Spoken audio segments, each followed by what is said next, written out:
काल रात्री एक अतिशय निंदनीय घटना झाल्या। आपण सर्वांनी वर्तमानपत्रामध्ये बघितले।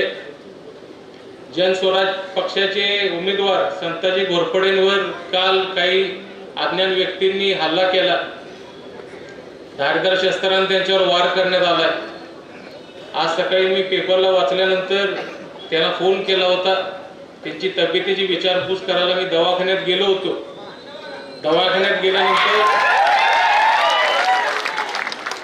गेल्यानंतर त्यांची भेट घेतली, प्रकार सगळा समजून घेतला, त्यांच्या घरातल्यांशी बोललो, डॉक्टरांशी बोललो।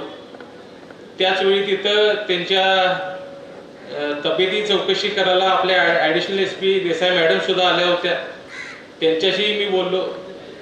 खरं तर या प्रकरणातून आज आपल्या इलेक्शनची पात्रता किती खाली गेल्या आणि ह्या करवीर विधानसभा मतदारसंघामध्ये असले प्रकार घडू शकतात ह्याची कधी कल्पनाही आपण केलेली नव्हती।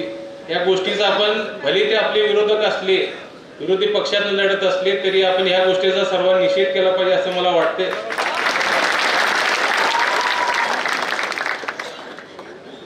माझं एसपी साहेबांशी पण बोलणं झाले, मी बंटी साहेबांच्या पण कानावर गाठले।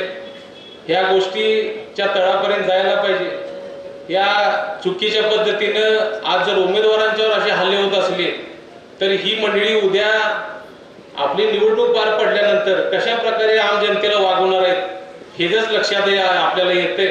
त्यामुळे ह्याच्या पाठीमागे कोण होतं, त्या ज्या भागामध्ये हा प्रकार घडला तिथं 2009-2014 साली बूथ कॅपरिंगचे सुद्धा प्रकार होत होते आपल्या विरोधकांकडनं।